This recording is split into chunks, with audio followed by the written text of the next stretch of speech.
Dulu perbedaan antara yang sholat subuhnya pakai kunut dengan yang tidak itu sangat kuat sekali, menjadikan ada sebuah tembok besar, tembok raksasa yang seolah-olah memisahkan ini orang-orang yang ahli kunut, ini yang bukan kunut atau yang tidak melaksanakan kunut.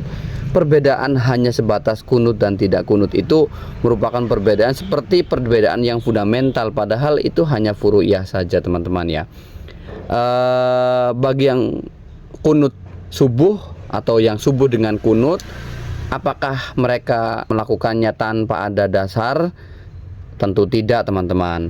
Mereka orang-orang yang selalu melaksanakan kunut di dalam sholat subuhnya tentunya punya dasar yang bisa dipertanggungjawabkan. Dalam kitab-kitab fikih Syafi'iyah banyak sekali teman-teman hadis-hadis yang menjelaskan tentang kesunahan, bahkan masuk dalam kategori sunnah abad, melaksanakan kunut subuh dan juga kunut di akhir sholat witir pertengahan Ramadan yang kedua, jadi mulai tanggal 16 sampai 30. Nah, untuk dalil kunut sholat subuh sendiri di mana? Saya ambil contoh dalam kitab Bulughul Maram, tapi ini yang dibaca kitab Subulus Salamnya teman-teman, syarah dari kitab Bulughul Maram. Wa an Anasir radhiyallahu taala anhu anna Nabiy sallallahu alaihi wasallam qanata syahron ba'da ruku'i yad'u ala ahya'i minal arab tsumma tarakahu muttafaqun alaihi wa li Ahmad wa Darukutni nahwuhu min wajhin akhar wa zada wa amma fi subhi falam yazal yaqnutu hatta faraqad dunya. Jadi ini ada pembahasan yang menarik sekali. Perlu dibedakan antara kunut yang dilakukan sewaktu-waktu dan kunut yang dilakukan secara terus-menerus. Nah, yang ini nanti kemudian menimbulkan banyak sekali berbagai ragam pemahaman yang berbeda-beda, sehingga ya menimbulkan perbedaan di antara kita yang mengamalkan, ada yang kunut, ada yang tidak. Jadi secara sepintas tadi saya baca, cuma tidak saya jelaskan semua teman-teman ya, ini karena panjang.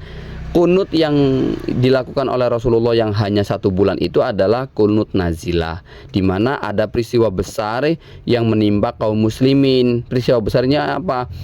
Rasulullah mengirim orang-orang ahli Quran, mereka yang pada hafal Quran sebanyak 70 orang, 70 laki-laki dikirim kepada kaum musyrikin atau di ya kabilah apalah saya lupa. Tujuannya apa? Yaitu tujuannya untuk berdakwah, mengajarkan agama, mengajarkan Islam. Karena dalam yang cerita yang atau sejarah yang saya baca itu mereka berpura-pura masuk Islam dan pengen diajarkan Islam oleh Rasulullah dan sahabat-sahabatnya, sehingga Rasulullah pun dengan senang hati mengirim 70 sahabat yang ahli Quran, yang pintar-pintar dalam Quran, untuk mengajarkan mereka yang katanya sudah masuk Islam atau mau masuk Islam. Ternyata setelah 70 sahabat yang ahli Quran itu dikirim, fagodaru wa qatalul qurra. Jadi mereka malah ahli Quran yang dikirim itu malah dibunuh, dibantai oleh sekelompok kabilah ini. Kalau tidak salah ya kabilah Ri'lun dan Zakwan dan Ri'lun kalau tidak salah. Mohon maaf nanti kalau nama kabilahnya salah ya diluruskan teman-teman ya. Tapi yang saya ingat saya kabilah Ri'lin dan kabilah Zakwan. Nah, setelah itu Rasulullah murka, lalu kemudian Rasulullah melaksanakan kunut selama 1 bulan full. Dan itu kalau saya baca dalam kitab lain, itu Rasulullah melakukannya fi khamsil awqat, dalam 5 waktu sholat, duhur, asar, maghrib, isya, subuh itu kunut semua. Karena itu masuk dalam kategori kunut nazilah. Adapun kunut dalam sholat subuh, hadis milik riwayat Imam Ahmad dan Darukutni, ada hadis yang sama dengan ini dengan tambahan yang lain, dengan redaksi yang berbeda.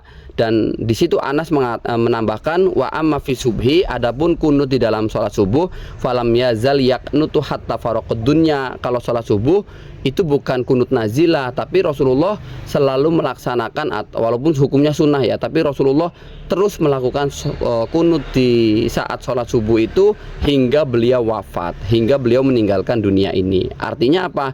Ini perlu ada pembedaan antara kunut yang nazilah sifatnya sewaktu-waktu, ketika ada peristiwa saja, musibah yang terjadi kita kunut. Kemudian kunut subuh yang memang secara dasar hukumnya sunnah, sebagaimana kunut pada sholat witir di bulan Ramadan. pertengahan Ramadan, kira-kira seperti itu teman-teman. Jadi saya sangat menghargai sekali sebenarnya, mau yang kunut mau yang tidak, silahkan. Yang salah ya justru yang tidak sholat subuh, itu yang mesti kita salahkan. Tapi perihal yang sholat subuh pakai kunut atau yang tidak, monggo sareng-sareng bareng-bareng kita menghargai perbedaan itu. Mungkin sudut pandangnya berbeda dengan sudut pandang yang di sini ada kalimat dalam sholat subuh Rasulullah tidak pernah meninggalkan kunut. Sudut pandangnya mungkin berbeda dalam memahami hadis. Kira-kira begitu, semoga bermanfaat teman-teman, dan perbedaan jangan sampai menjadikan pecah belah antara kita sebagai sesama muslim. Sekian, semoga bermanfaat. Assalamualaikum warahmatullahi wabarakatuh.